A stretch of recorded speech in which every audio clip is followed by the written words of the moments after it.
দেশে কমেছে অতিরিক্ত ওষুধ ও মাদক সেবনে মৃত্যুহার। মাত্রাতিরিক্ত ওষুধ ও মাদক তথা বিভিন্ন রকমের ড্রাগ সেবনে আমেরিকায় মৃত্যুহার বেশ উদ্বেগজনক। প্রতি বছর হাজার হাজার মানুষ রোগ প্রতিরোধ করে সুস্থ হয়ে ওঠার চেয়ে অতিরিক্ত ড্রাগ সেবন করে প্রাণ হারাচ্ছেন। আর এই তালিকাটা নেহাত ছোট নয়।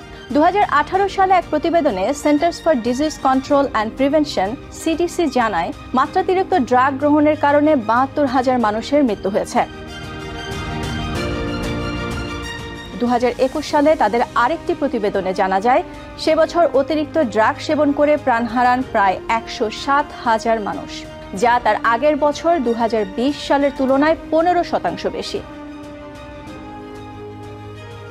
তবে বুধবার সিডিসি প্রকাশিত নতুন একটি প্রতিবেদনে জানানো হয়, দেশে ওষুধের কারণে মৃত্যুহার 27% কমে এসেছে, যা গত 5 বছরের মধ্যে সর্বনিম্ন।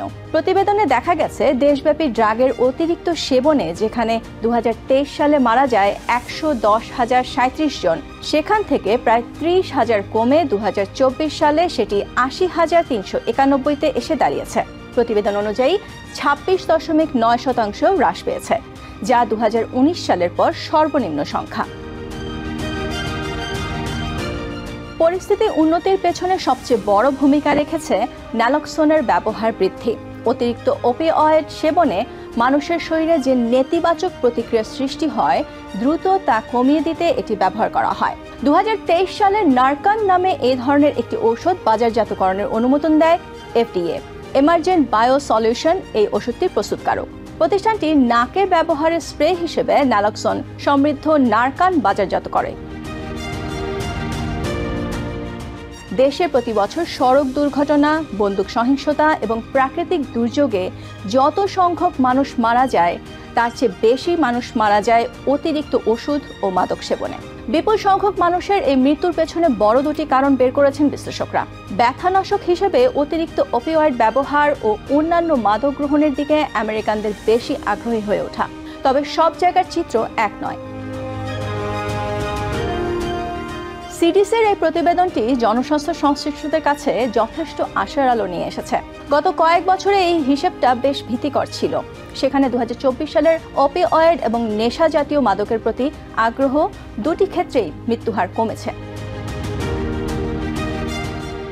প্রতিবেদনে বলা হয়, মাদকের ধরন অনুসারে মৃত্যুহার কমে এসেছে সিনথেটিক ওপিওয়েডের সাথে সম্পর্কিত মৃত্যুর ক্ষেত্রে, যার মধ্যে ফেন্টানাইলও রয়েছে।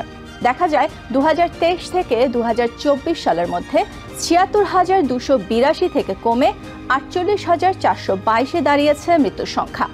এছাড়া মেথামফেটামিন, কোকেইন এবং মরফিনের মতো ড্রাগের কারণে অতিরিক্ত মাত্রায় মৃত্যুহারও হ্রাস পেয়েছে।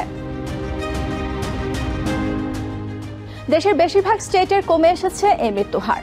তবে বিশেষ করে Louisiana, Michigan, new Hampshire, Ohio, Virginia, Wisconsin এবং ওয়াশিংটন ডিসিতে 2023-এর চেয়ে গত বছর মাত্রাতিরিক্ত ওষুধ সেবনে মৃত্যুহার 35% হ্রাস পেয়েছে। তবে সাউথ ডেকোটা, নেভাডা এবং আলাস্কাতে ওপিওয়েড ওভারডোজের ঘটনা ক্রমাগত বাড়ছে। চিকিৎসক এবং বিশেষজ্ঞরা বলছেন, কোভিড মহামারী জটিল এই সমস্যাটিকে আরও বাড়িয়ে তুলেছিল। লকডাউন ও অন্যান্য বিধিনিষেধ মাদকাসক্ত ব্যক্তিদের আরও বিচ্ছিন্ন করে তোলে এবং তাদের জন্য চিকিৎসা পাওয়াও কঠিন হয়ে উঠেছিল, যার ফলে বাড়তে থাকে মৃত্যুহার।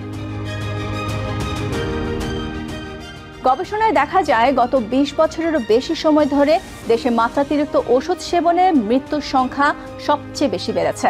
মূলত এ ধরনের প্রাণহানি বৃদ্ধির সূচনা হয়েছিল 1990-এর দশকে আফিম সংক্রান্ত একটি ব্যথানাশক ওষুধের মাত্রাতিরিক্ত সেবনের মাধ্যমে। এরই ধারাবাহিকতায় হেরোইন এবং ফেন্টানল সেবনের কারণে প্রাণহানি বেড়েছে অনেক বেশি।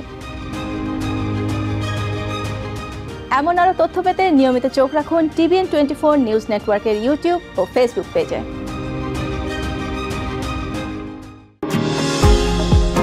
নিউ ইয়র্ক থেকে সম্প্রচারিত TVN 24 টেলিভিশন বিশ্বজুড়ে বাঙালির কণ্ঠস্বর।